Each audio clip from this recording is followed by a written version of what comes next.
what is good in broke nigga land? Ish, broke niggas is quiet. It's on ice right now. It's on ice. Yeah, it's gonna come back soon. Don't worry. Just before we get into that, for those who might be watching saying, who the hell is this guy? And why is he saying let a nigga breathe? Yeah, it's probably a lot of guys. Because I see the guys who interview, they're all famous. And then it's like, is this no, guy? but you're famous as well. You've been on a couple radio stations. Yeah, you know. Okay, my name is Menzi Anarchadium. I'm known on Twitter and Instagram as Anarchadium. I'm a blogger and a vlogger. And I'm also known as like one of the characters on Broke Niggas, as well as the creator of the show Broke Niggas. Yeah. So we had Larry here, and Yeah. we were kind of talking about like where does that name Anarchadium come? I hate asking people where does your name come from, but like now I'm like really curious. What is that? Anarchadium like basically it sounds like what? It sounds like a drug. Ish. Nah, man. It sounds like a name of a sneaker. You know, like Yeah. Nike and Arcade. Yeah, but it basically started like you know, I've never really had nicknames, so like everyone around me used to have nicknames, and I was always the guy. I was just Menzi all the time, so I basically gave myself the nickname Anarchadium, which basically is like a combination of the word anarchy and stadium. Oh, okay. Yeah, so it's Anarchadium, like almost like an arena. Like this is the Anarchadium, almost like an arena where all chaos happens, but only within this space. Okay. And that's what Anarchadium means, basically. Oh, okay. Yeah. Pretty dope. Yeah. So where is that chaos happening? In your mind? In your... Yeah, you know, like my work is in a sense very disruptive and a bit chaotic and a bit like unconventional. So yeah, the name fits to the stuff I do, because everything I do is unconventional, you know. Yeah. I break all the rules that television abides by. So that's why I love the internet so much, and that's why I love vlogging and just that freedom to say, I don't want to do that. Yeah. Do this. So let's take a step back. I mean, we meet Menzi in high school. What type of dude are you? Like, have you always been on this whole production sort of shooting, or when did it start to develop that love for it? I've always been artistic. Yeah, I've always been since I was a child. So I've always loved arts, film. I used to act in high school. I used to do like major production, which was seen as like when I was in high school and you were a guy and you did acting, it was seen as gay for some reason. It was actually quite weird. And then I did it, and then people at first were like, "Why are you doing it?" But then after I started doing it, all the other dudes wanted to do it now, you know. So yeah.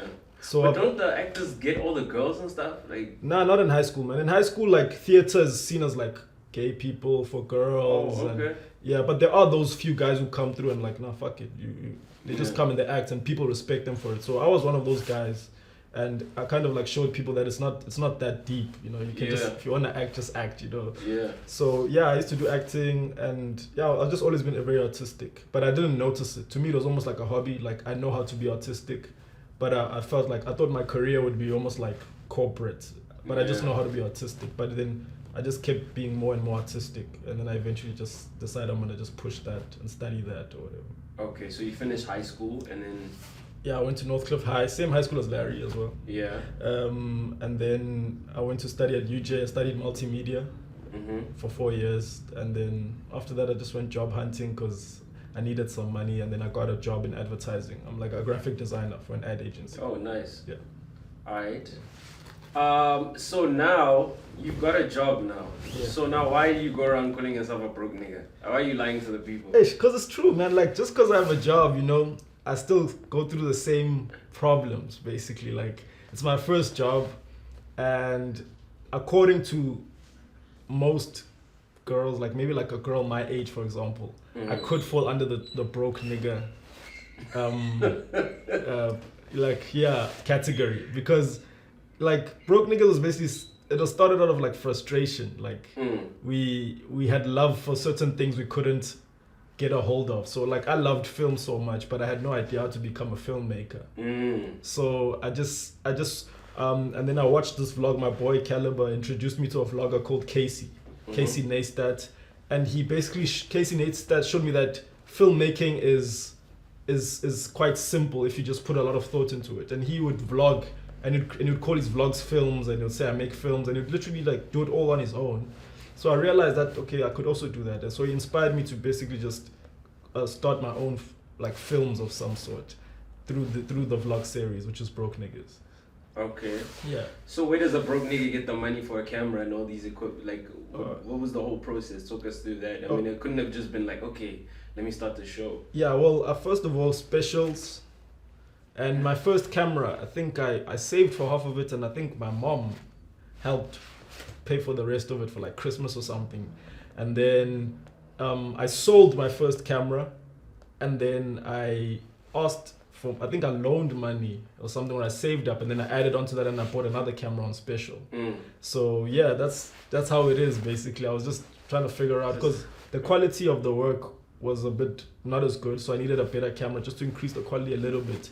And then I got like a 600D camera for about, I think the special was 4,000, because my mom's friend got it from me from India. She had like a connect. She's like, yeah, then she got it for me, and then I was like, cool, then I got the camera. Yeah, that's how I got the equipment. And then the mic, my second paycheck, I bought the microphone, which was about 1,002. Like, it looks like this one. Yeah.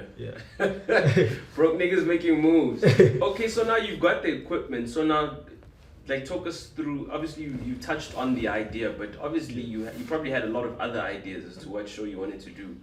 What were some of those ideas, and how did you kind of say, okay, this is the one that I'm going to do? Well, honestly speaking, Broke Niggaz, it was the only idea.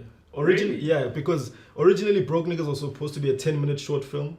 There's literally a Broke Niggaz script for a short film, but like I said, I didn't have the resources to bring that to life. I didn't have a production team, and I didn't have like people that could bring a movie to life. I didn't have the budget, so that frustrated me. And then I just said, I'm just gonna spread this film into a web series, and that was more doable for me.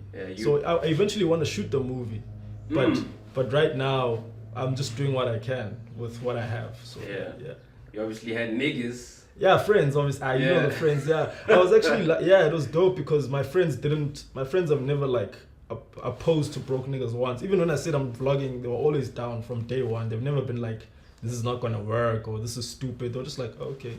Yeah, let's go. Let's do this. So you didn't even have to convince them. They were like, you were Menzi. Like, what are you doing? Never. I've never had to convince my friends. They've always been down, and I think it's the reason for that is because we don't care. You know, like we never said, let's start Broke Niggaz so that we can get all the girls, or let's start Broke Niggaz so that we can end up on TV. We're just like, yo, there's not enough South Africans on YouTube, so yeah, let's shoot, and let's because my friends have I feel like they have the coolest conversations. You know, like I don't think there's anyone in Joburg who has that chemistry that my friends have when we have conversations. It's like so funny and intelligent, and I was just like, somebody needs to put this on camera. Like I don't understand why people aren't seeing this, because we have the dopest convos ever. So then I was like, okay, then I'm gonna do that, and they're like, cool, let's do it.